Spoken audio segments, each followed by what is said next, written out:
Thanjavur special தேங்காய் திரட்டு பால் ready ஆயிடுச்சு. வாங்க சாப்பிடலாம்.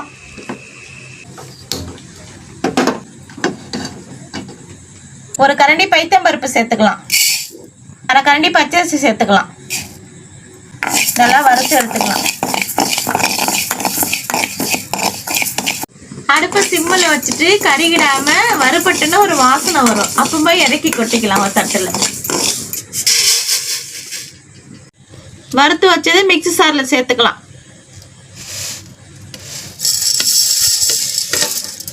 ஒரு முழு தேங்காய் திருவி வச்சிருக்கோம், அதையும் இது கூட சேர்த்துக்கலாம். 2 ஏலக்காய் சேர்த்துக்கலாம். அரை கப்பு வெல்லம் சேர்த்துக்கலாம். தண்ணி கொஞ்சமா சேர்த்துக்கலாம். மூடி போட்டு அரைச்சி எடுத்து வந்துக்கலாம்.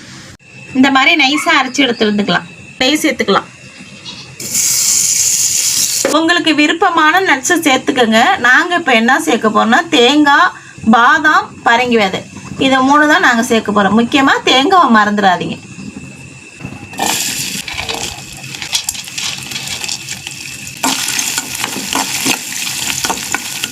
அதே சட்டியில கொஞ்சம் நெய் சேர்த்துக்கலாம். அரைச்சி வச்ச பேஸ்ட் இதில் சேர்த்துக்கலாம்.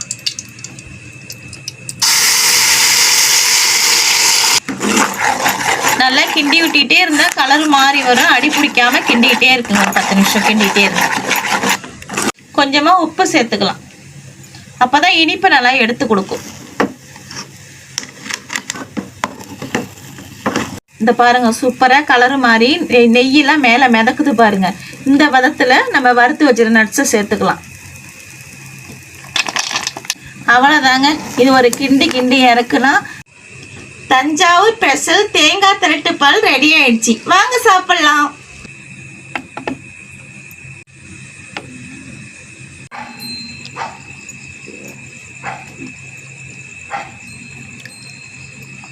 டேஸ்ட் வேற லெவலுங்க. கண்டிப்பா நீங்க செஞ்சு பார்த்துட்டு எப்படி இருக்குன்னு கமெண்ட்ல சொல்லுங்க. அம்மாவோட வீடியோ பிடிச்சிருந்தா கண்டிப்பா ஷேர் பண்ணுங்க, சப்ஸ்கிரைப் பண்ணிடுங்க.